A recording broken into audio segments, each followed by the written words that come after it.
한번 따라 하실까요? 기도와 부탁. 기도와 부탁.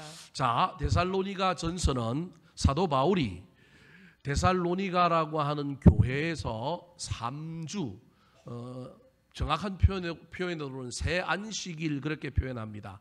그러니까 3주를 지났는데 앞뒤로 치면 거의 한 달 정도 머물러면서 세운 교회입니다. 지금도 그리스에 가면 데살로니가라고 하는 도시, 현지 바로 보는 테살로니케 그렇게 이야기하는데요. 지금 우리나라의 그 학교 폭력으로 두 쌍둥이 자매가 배구 경기에 못 나오잖아요. 이번에 그리스로 간다라고 하는데 그 그리스에 가는 도시가 이 데살로니가라고 하는 이 도시에 있는 배구팀에 뭐 들어가니 마니 뭐 그런 이야기가 나오는 도시가 오늘날에도 그리스의 아주 강력한 큰 도시 중에 하나, 두 번째 도시 정도로 해당되는 도시가 이 데살로니카라고 하는 도시입니다. 알렉산더 대왕이 자기 이복 여동생을 아내로 맞이하였는데 그 아내의 이름을 따서 작은 도시였던 것을 계획하여 크게 만든 도시. 그래서 로마의 영향력과 로마의 문화가 이 사도 바울 당시에 아주 강성하게 뿌리를 내리고 있었던 도시. 빌립보라고 하는 도시가 로마의 자치주 비슷하게 운영되었다고 한다면 거기에 버금가는 정도로 운영되었던 도시가 데살로니가라고 하는 도시입니다. 이 도시에서 새 안식일 약 4주 정도, 한 달 정도 복음을 전하여 교회를 세웠지만 핍박이 일어나서 이 사도 바울은 어쩔 수 없이 그 도시를 떠날 수밖에 없었는데 그 도시를 뒤로하여 아테네를 거쳐서 저 그리스 남쪽인 고린도라고 하는 곳에 갔는데 갑자기 이 데살로니가 교회에서 들려오는 소문이 있는데 이 소문이 너무 아름다운 거예요. 너무 신앙생활을 잘하는 그런 소문. 아가야와 마게도냐라고 하는 그리스 북부 지역을 마게도냐라 그러고 남쪽 지역을 아가야라 그러는데 이 두 개 지방에서 이 교회가 소문이 칭찬이 너무 자자한 거예요. 그래서 너무 기쁜 거예요. 그럼에도 불구하고 이 교회에 환란이 있고 고난이 있는 모습을 보면서 어떻게 하면 이 고난을 이기고 환란을 이길 것인가에 대한 칭찬과 격려의 편지를 보낸 것이 바로 이 데살로니가 전서라고 하는 편지입니다. 물론 이 편지의 마지막에는 그 당시 거짓 선지자들이, 거짓 선생들이 들어와서 예수 그리스도가 곧 온다. 베드로 사도도 그렇게 얘기했다. 바울도 그렇게 이야기했다. 그렇게 이야기하면서 잘못된 임박한 종말론을 퍼뜨리는 바람에 현실의 삶을 무시하고 주님 오실 날만 바라보는 신비한 초월주의에 빠져있는 신앙의 모습들이 이 데살로니가 교회에 나타나므로 그것을 좀 교정해 주기 위하여 우리 주님이 오시기는 오시는데 때와 시는 알 수 없으니 너무 초월적인 삶, 미래만 바라보는 삶을 살지 말고 현재의 종말론적인 시각을 가지고 현재의 종말론적인 신앙을 가지고 열심히 살면서 주님을 기다리라라고 하는 편지의 내용이 마지막 부분에 붙어 있습니다.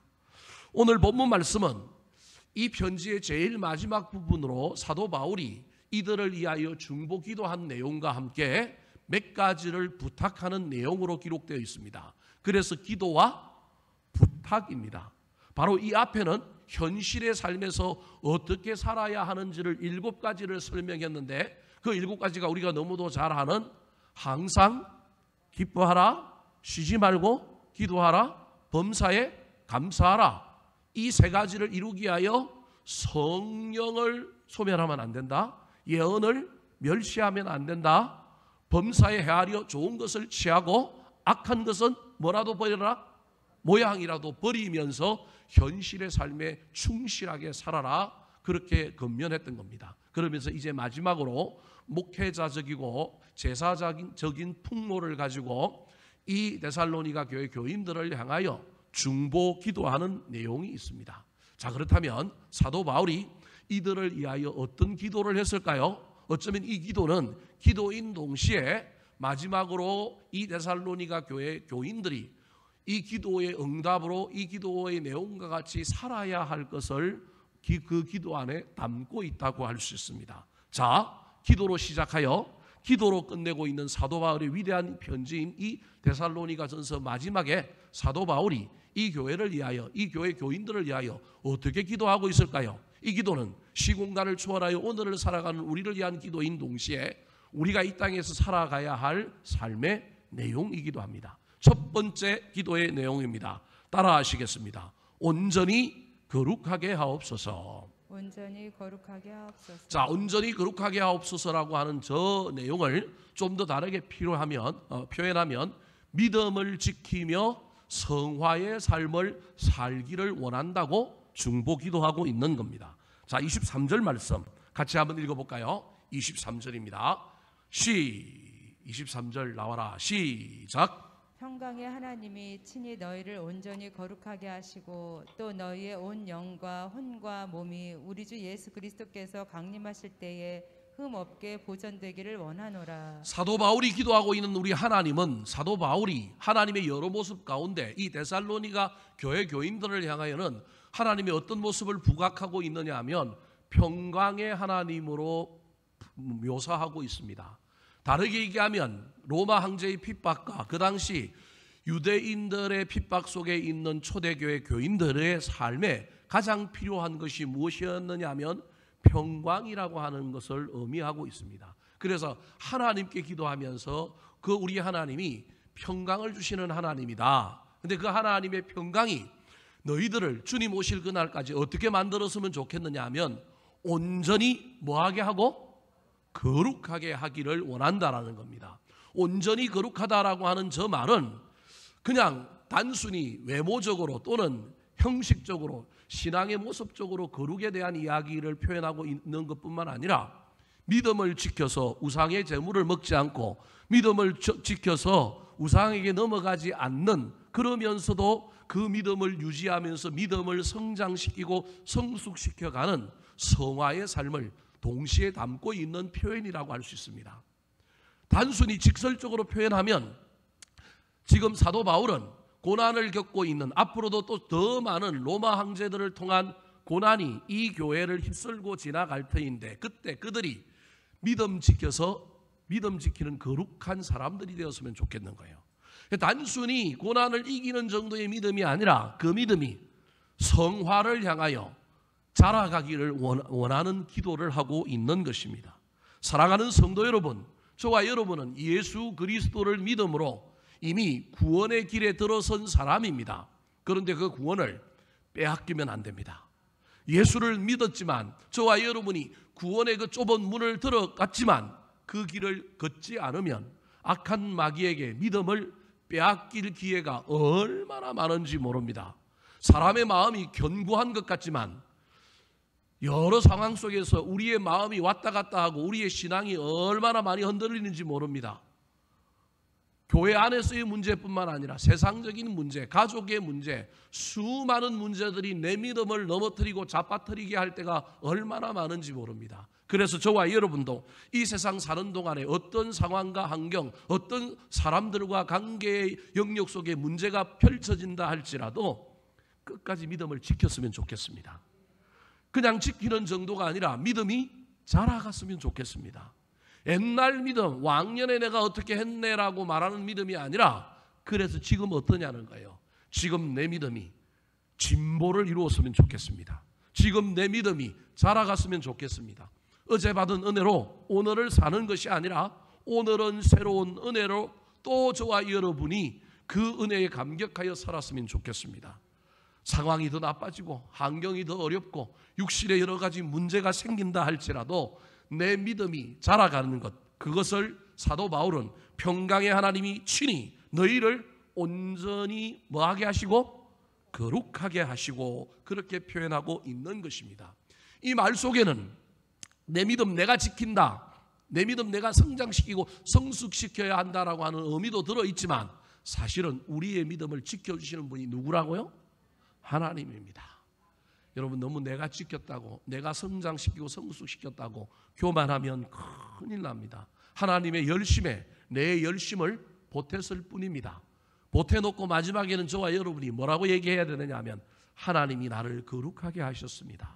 하나님이 내 믿음을, 내 구원을 지켜주셨습니다. 그렇게 인생 끝날에 고백할 수 있는 저와 여러분 되기를 우리 구주 예수 그리스도의 이름으로 축원합니다.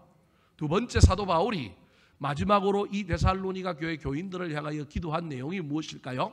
오늘을 살아가는 저와 여러분이 바울 사도의 기도를 따라서 어떠한 삶을 살아야 할까요? 따라가시겠습니다. 흠 없이 보존되게 하옵소서. 흠 없이 보존되게 하옵소서. 자, 흠 없이 보존되게 하옵소서를 또 다르게 표현하면 안전과 보호입니다. 23절 말씀을 다시 한번 읽어볼까요? 시작. 평강의 하나님이 친히 너희를 온전히 거룩하게 하시고 또 너희의 온 영과 혼과 몸이 우리 주 예수 그리스도께서 강림하실 때에 흠없게 보존되기를 원하노라. 자, 흠없게 보존되기를 원하는데 흠없게 보존되는 종류, 그 내용이 세 가지가 나옵니다. 그것이 무엇입니까? 영과 혼과 몸입니다. 이 구절을 가지고 우리 인간이 어떻게 구성되어 있느냐, 신학자들마다 많은 논란이 있습니다. 저 데살로니가전서 5장 23절을 기준으로 우리 인간이 세 가지 요소로 구성되어 있다. 그래서 인간의 3분설 그렇게 이야기합니다. 인간은 뭘로 구성되어 있냐면 영과 혼과 육으로 구성되어 있다라는 거예요. 우리는 흔히 영혼 그렇게 해서 하나인 줄 알고 있는데 사도 바울은 이 장면에서 영과 혼을 구별하여 이야기하고 있습니다. 좀 더 쉽게 얘기하면 돌과 바위와 같은 것은 무생물로 생명이 없습니다. 생명이 없는 것, 그건 육입니다. 저와 여러분이 육체를 가지고 있지만 이 육체가 생명력이 지금은 있지만 알고 보면 이게 흙인 거예요. 그래서 이건 육인 거예요. 그런데 여러분, 동물들 또는 생물들 생명력이 있잖아요. 그 생명력을 뭐라고 얘기하고 있느냐 하면 혼이다 그렇게 얘기하는 거예요. 이해가 여러분 잘 안 될 거예요. 그리스 철학과 연관이 있기 때문에 그러는 거예요. 그런데 동물과 인간이 구별되는 것 중에 하나가 동물도 생명력이 있고 인간도 생명력이 있지만 인간과 동물의 차이는 동물에게 없는 것이 인간에게 있는데 그것이 뭐가 있다고요? 영이 있다라는 겁니다. 창세기 2장에 보면 하나님께서 천지 만물을 창조하실 때 인간을 창조하시는데 인간을 뭘로 만들어요? 흙으로 만들어요. 흙이 뭐예요? 육이잖아요. 그래서 흙으로 만들었어요. 흙이라고 하는 육을 가지고 인간을 지었단 말이에요. 모양을 지었단 말이에요. 이때 이 인간은 뭐를 가지고 있는 상태냐 하면 인간을 흙으로 만들었지만 흙 자체는 아니고 흙에 플러스 뭐가 들어가 있는 상태냐 하면 혼이 들어가 있는 상태다. 그렇게 이해를 합니다. 뭐 이해가 안 돼도 어쩔 수 없어요, 여러분. 하나님께서 채소를 만들었단 말이에요. 그 채소에 뭐가 들어가 있느냐 하면 채소라고 하는 섬유질로만 만들어져 있는 육만 있는 것이 아니라 그 채소에 강합성 작용을 하게 만들고 동화 작용을 하게 만드는 이러한 생명력이 있는 상태를 뭐가 있는 상태라고 부르냐 하면 혼이 있는 상태라는 거예요.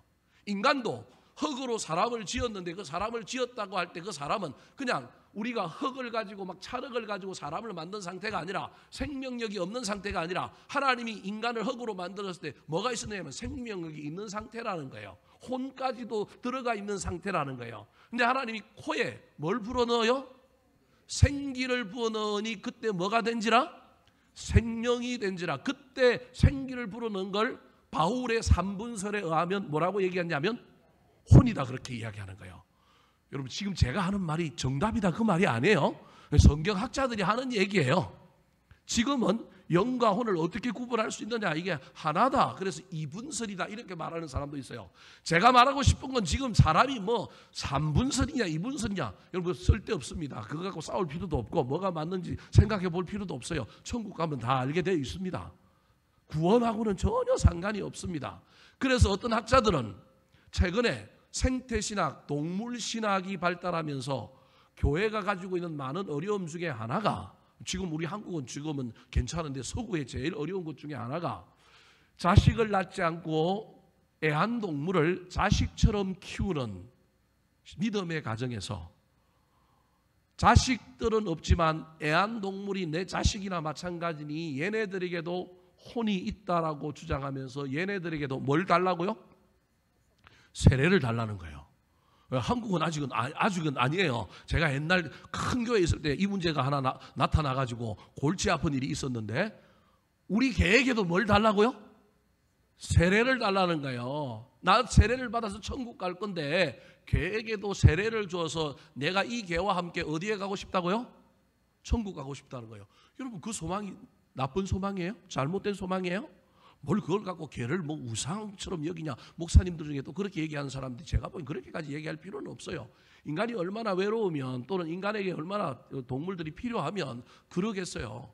그런데 이게 단순한 흑백 논리 차원에서 걔가 천국 갈 수 있느냐 없느냐 이 문제까지 따지고 걔도 천국에 들어갈 수 있는 것에 대한 것을 세례라고 하는 관점으로 구원이라고 하는 관점으로 이해하기 시작하면 골치 아픕니다. 저는 개인적으로 천국 안 가서 모르겠지만 천국 가보면 걔도 있을 거라고 생각합니다. 근데 그 걔가 어떤 조건 때문에 구원의 관점으로 가고 안 가고가 아니라 하나님 임의대로 이 땅에 있는 것들 중에 사라지고 없는 것도 있지만 천국은 연속성과 불연속성이 있는데 천국에 있는 것은 이 땅에 있는 것이 연속되어 그대로 가는 것도 있지만 완전히 단절되어 아무리 우리가 보지 못했던 것들이 천국에도 있을 수 있는 거예요. 만약에 이 땅에 있는 것이 있다. 그래서 동물들도 그 천국에 있을 가능성이 있다라고 얘기한다면 그때 동물은 내가 원해서 내 마음대로 내가 데리고 가는 동물이 아니라 누구의 마음이라는 거예요?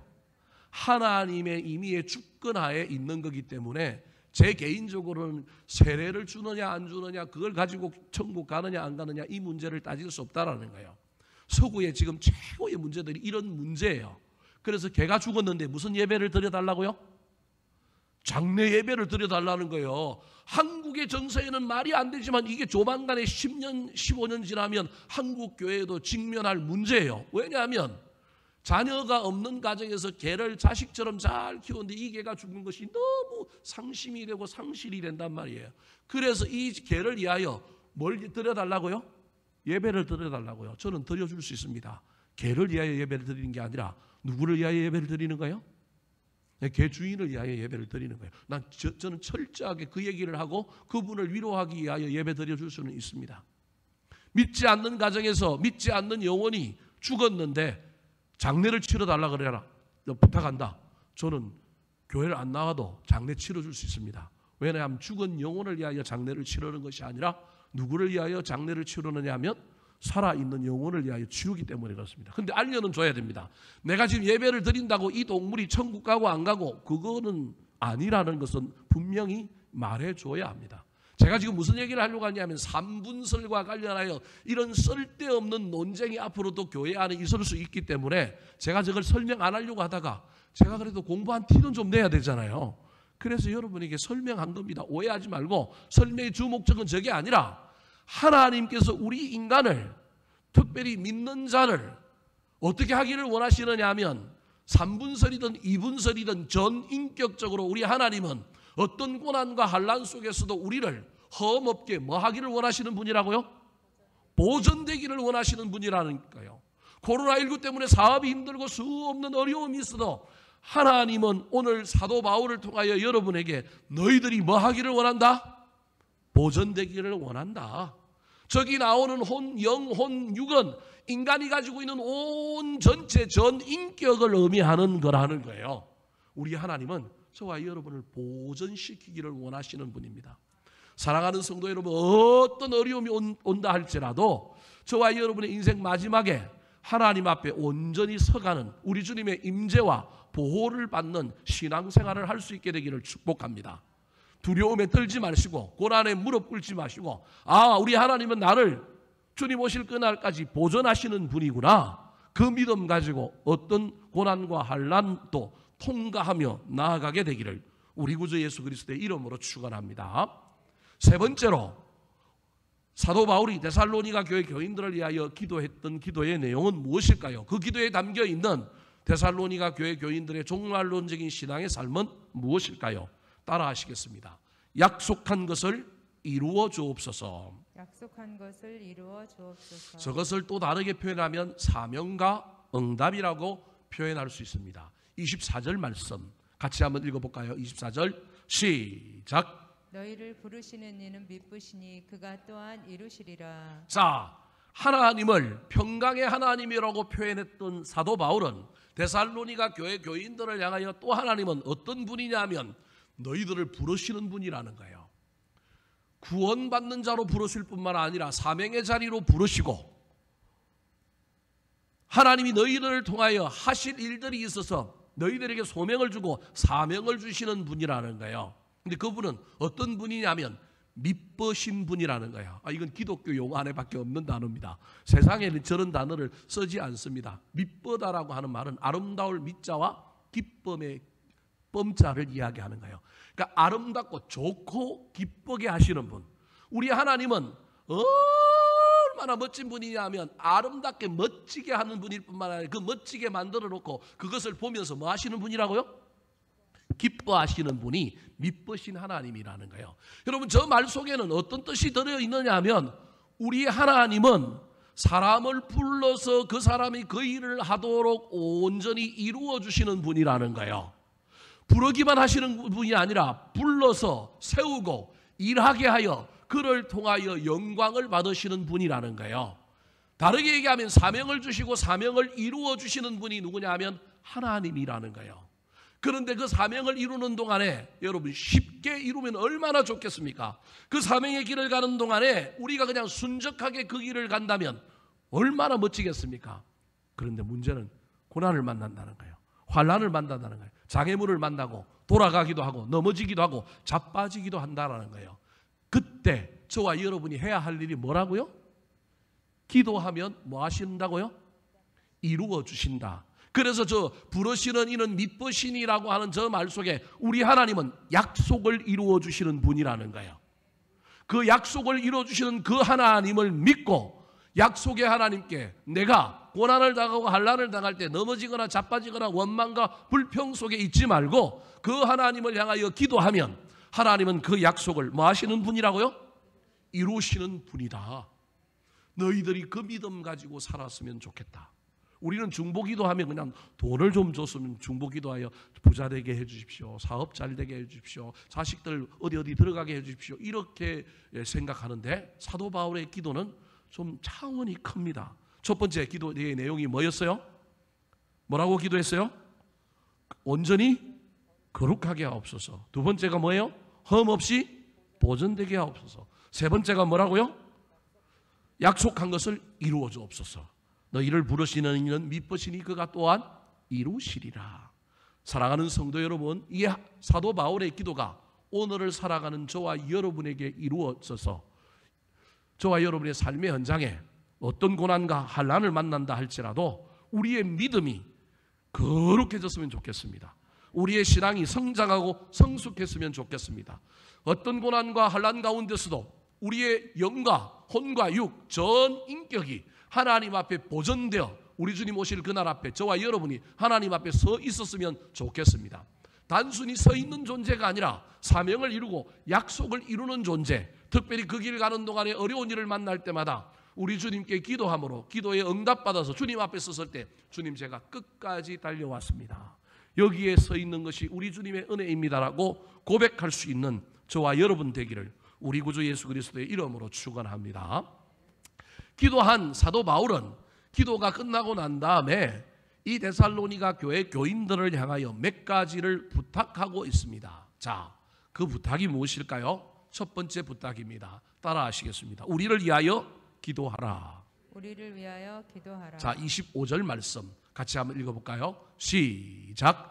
형제들아 우리를 위하여 기도하라. 내가 너희들을 위하여 중보하며 기도하였으니 너희들도 나를 위하여 뭐하라고요? 기도하라. 저기 우리라고 하는 표현은 사도행전부터 계속하여 사도 바울이 쓰는 편지에 나오는 표현인데 사도 바울은 홀로 다니지 않고 그룹으로 다닌 거예요.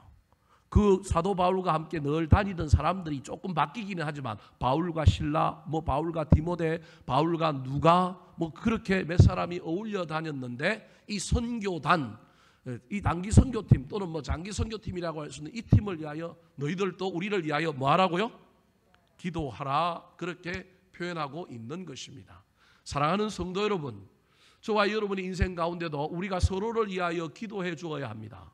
오늘 이 밤에 우리 인생의 문제를 주님께 아뢰고 응답받기 위하여 저와 여러분이 나왔지만 우리의 기도 가운데 중이 제 머리를 깎지 못하는 것처럼 우리 기도가 때로는 능력이 없고 우리 기도가 응답되지 않을 때 서로가 서로를 위하여 중보함으로 기도가 응답되고 하나님의 놀라운 역사가 나타나는 걸 경험해야 합니다. 공동체는 특별히 어려운 시절을 지나는 이 데살로니가 교회 교인들을 향하여 너희가 우리를 위하여 기도하고 우리가 너희를 위하여 기도하는 이 이야기를 통하여 너희들도 서로를 위하여 기도하라라고 하는 암시를 이 표현 속에 주고 있는 것입니다.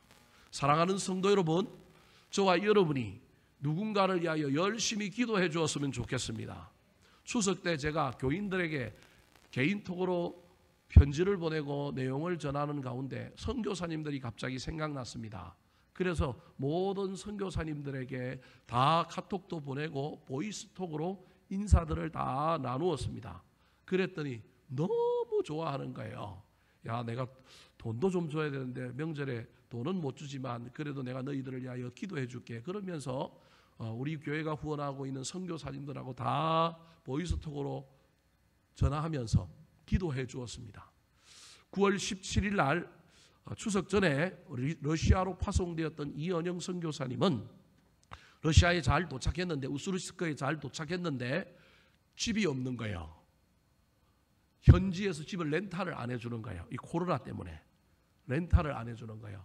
그런데 다행히 함께 팀사역하는 그 장로님 가정에 빈 방이 있어서 거기에서 임시에 거주하고 있는데 집을 위하여 특별히 기도해달라 그러길래 제가 집을 위하여 기도해 주었더니 그 다음날 집이 생겼다고 전화가 왔어요. 현지에 좋은 사람을 만나가지고 렌탈해주는 사람을 만나가지고 거처할 곳을 구했다고 그렇게 이야기하는 이야기를 통하여 얼마나 은혜를 받았는지 모릅니다. 사랑하는 성도 여러분, 기도한 사도 바울이 오늘 살아가는 저와 여러분에게도 부탁하고 있습니다. 우리가 서로를 위하여 뭐 해야 된다고요? 기도해야 합니다. 목사는 교인들을 위하여, 교인들은 목사를 위하여, 여러분 주변의 연약한 자들, 힘든 자들을 위하여 서로 기도함으로 고난을 이기고 인생의 문제를 해결하며 나아가게 되기를 예수님의 이름으로 축복합니다. 두 번째 부탁은 무슨 부탁일까요? 첫 번째로 우리를 위하여 기도하라 그랬습니다. 두 번째 부탁입니다. 따라 하시겠습니다. 모든 형제에게 문안하라. 모든 형제에게 문안하라. 첫 번째가 중보 기도의 삶을 부탁했다고 한다면 두 번째로는 돌봄과 교제의 삶, 문안의 삶을 요청하였습니다. 26절 말씀 같이 한번 읽어볼까요? 시작. 거룩하게 입맞춤으로 모든 형제에게 문안하라. 자, 모든 형제에게 문안하라 이래도 되는데 앞에 뭘 붙여놨느냐 하면 거룩하게 입맞춤으로 그렇게 말했습니다. 왜 저런 표현을 앞에다가 붙여놨을까요? 저 표현을 붙여놓은 건 두 가지 의미가 있는데 하나는 여러분 입맞춤하면 떠오르는 예수님의 제자가 누굽니까? 가론 유다입니다. 겟셋마네 동산에서 로마 군인들과 대제사장들, 하인들, 종들에게 너희들이 잡아가야 될 예수가 누구인지를 알려주기 위하여 예수님께 다가와 인자한 얼굴로 가장하고 예수님의 볼에 입을 맞추어서 내가 입 맞추는 자가 너희들이 잡아가야 할 대상이다라고 하는 것을 알려주었습니다. 그 입맞춤은 거룩한 입맞춤이 아니라 배신의 입맞춤이요 더러운 입맞춤인 거예요. 우리는 저 표현을 그냥 아무렇게나 생각하고 있는데 초대교회 교인들은 저 표현 속에 담겨있는 의미가 어떤 의미인지를 아는 거예요. 무슨 말이냐 하면 로마의 박해로 인하여 초대교회 교인들이 얼마나 많은 핍박을 당했는지 모릅니다. 그 핍박 속에 교회는 어디로 숨어들 수밖에 없었느냐 하면 로마에 있는 교회들은 지하 감옥 밑으로 카타콤이라고 하는 무덤 밑에 있는 지하 50m, 40m를 판 굴로 들어갔습니다. 터키 성지순례 여행도 가보면 갑바도기아라고 하는 지역과 저 터키 북동부 지역에는 외진 곳으로 들어가고 바위 틈에 굴을 파서 살기도 하지만 도시로 나오면 도시에 뭐가 있느냐 하면 지하의 처소들이 있는 것을 보게 됩니다. 그 말은 핍박 때문에 수많은 사람들이 숨어 들어간 거예요. 숨어 들어갔는데 숨어 들어가니 점조직으로 그 거처를 노출되지 않기 위하여 정말로 믿을 만한 사람들에게만 그 거처를 데리고 가는 거예요.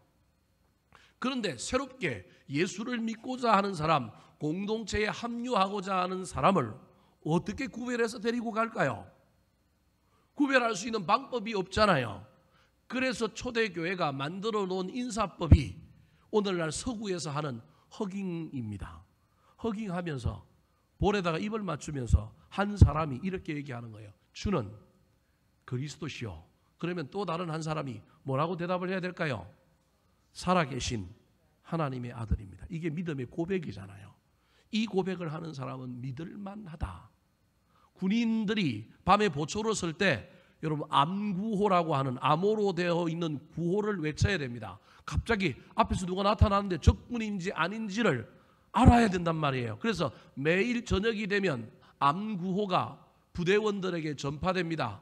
오늘의 암구호는 무엇이다. 그렇게 하면 그걸 숙지하고 있다가 이동할 때는 저쪽에서 손들어 꼼짝 마. 그러면 이쪽에서 뭐라고 얘기하냐면 난 너네 팬이다라는 걸 알려주기 위하여 그날의 암구호를 이야기해야 됩니다. 근데 경상도 군인 하나가 여러분 그날의 암구호가 뭐였다고요? 고구마였는데 뭐라고 얘기했다고요? 고매 그런 거예요. 경상도 말로 고구마를 고매라 그러거든요. 근데 이 서울 사람이 아니 고구마나 고매나 알아들으면 좋잖아요. 그런데 이 친구는 서울 친구라서 고구마만 알지 고매는 모르는 거예요. 이상하네? 그래서 총으로 쏴 죽였다고 하는 전설 따라 삼천리의 이야기가 있습니다. 암호처럼 이야기하는 것, 그게 암구호예요. 초대교회 인사법이 그런 거예요. 이런 거룩한 입맞춤. 근데 그냥 입맞춤이 아니라 배신하지 않는 입맞춤. 우리를 로마 군인들에게 포섭되어 나타나게 하지 않는 입맞춤. 저게 나중에 평화의 시대에 돌아가면 저 입맞춤은 어떤 거냐면 나에게 좋은 일을 전하러 와서 입맞춤을 했는데 대화하다 보니까 싸우고 나와 교제하다 보니까 이게 어그러지는 것이 아니라 이 입맞춤을 했으면 끝까지 선하게 돌봄과 손해봄과 양육과 포용으로 가기 위한 인사. 그렇게 인사를 시작한 사람은 마지막도 그렇게 끝나야 한다. 그런 의미로 저 앞에 모든 행적에 무난하라 그렇게 해놓은 것이 아니라 앞에다가 뭐라고 붙여놨느냐면 거룩하게 뭐함으로? 입맞춤으로 모든 행적에 무난하라는 거예요. 네가 처음에 사랑하기로 결단했으면 그래서 이 형제를 돌보기를 이 자매를 품기를 결심했다고 한다면 그가 어떠함에도 불구하고 너는 끝까지 그 태도를 견지하겠다라고 하는 마음을 품어라. 그런 의미가 어디에 담겨 있느냐 하면 거룩한 입맞춤이라고 하는 단어에 들어있는 내용입니다. 사랑하는 성도 여러분, 어려울수록 코로나19 때문에 우리가 만나지 못하고 목장 모임도 다 지금 하지 못하고 모든 어려움 가운데 있지만 그럼에도 불구하고 저와 여러분이 해야 할 일이 서로를 돌아보고 문안하는 겁니다. 전화로 카톡으로 문안하시기 바랍니다. 사랑하는 성도 여러분, 공동체가 하나 되는 것, 공동체가 서로를 챙기는 것, 특별히 교회가 교회 안에서 이 일을 하는 것이 세상과 구별되는 중요한 일이요. 이 어려운 시절에 교회가 또 다른 교회를 살피는 것이 이 하나님의 뜻을 잘 받드는 것입니다. 하나님께서 우리 교회에 하반기까지 연말까지 재정의 어려움을 없게 만들어 주셔서 저는 늘 기도하면서 하나님 재정 어렵지 않게 해주셔서 우리가 추수감사절의 헌금 전액은 이 어려운 시절에 세상은 다 재난지원금을 받아서 그래도 조금 숨통을 돌리기도 하는데 교회는 너무너무 힘들어하고 있는 이때에 정말로 연약한 교회, 월세 못 내는 교회 좀 돌아보고 한 몇 달치라도 우리가 좀 견딜 수 있도록 몇 개 교회, 두세 개 교회 정도를 도울 수 있었으면 좋겠다. 그 마음 가지고 저는 기도하고 있습니다. 전제 조건이 우리가 문제가 없어야 합니다. 그럴 경우에 당회에서 의논하여 헌금의 추이들을 보면서 재정의 상황들을 보면서 이번 추수감사절에는 전적으로 모든 헌금을 내어보냈으면 좋겠다. 그런 마음을 가지고 있습니다. 사랑하는 성도 여러분, 홀로 살 수는 없습니다. 전쟁이 나고 어려운 시절 되면 극도의 이기주의 때문에 딴 사람을 돌아볼 기회가 없고 나 홀로 사는 것마도 버겁기 때문에 우리도 인간인지라 그렇게 살 수밖에 없는 존재이기는 하지만 그럼에도 불구하고 교회가 다른 이유는, 성도가 다른 이유는 그런 속에서도 남을 챙길 수 있어야 합니다. 주변에 많은 사람들을 살펴보시고 문안하시기 바랍니다. 그래서 사도 바울의 첫 번째 부탁이 기도하라 그랬으면 여러분 기도하는 사람은 기도하는 것에 멈추지 않고 그 다음에 하는 일이 뭐라고요? 문안하는 것입니다. 세 번째 사도 바울의 마지막 부탁은 무엇일까요? 따라 하시겠습니다. 이 편지를 읽어주라. 이 편지를 읽어주라. 27절 말씀 같이 한번 읽어볼까요? 시작. 내가 주를 힘입어 너희를 명하노니 모든 형제에게 이 편지를 읽어주라. 자, 사도 바울의 편지는 어떤 한 교회를 향하여 보내진 편지가 있는가 하면 이 교회에 보낸 편지가 이 교회에서 다 읽고 나면 주변에 있는 교회에도 보내져서 읽게 하기를 원하는 편지들이 있습니다. 이런 편지를 회람서신이라고 합니다. 예를 들어 같으면 골로새서라고 하는 편지는 골로새라고 하는 교회에 보내진 편지지만 이 골로새라고 하는 교회만 읽으라고 보낸 편지가 아닙니다. 주변의 골로새 지역에 있는 주변의 다른 교회에도 이 편지를 보내어서 읽게 하라고 하는 이야기가 그 편지 끝에 들어 있습니다.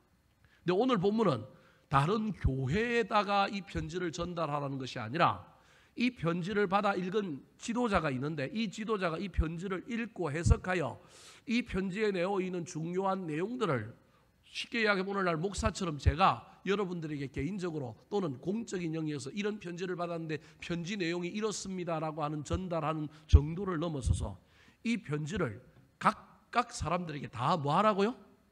읽어주라는 거예요. 좀 더 얘기하면 1:1 성경 공부를 시켜주라고 하는 의미가 이 안에 들어있는 겁니다.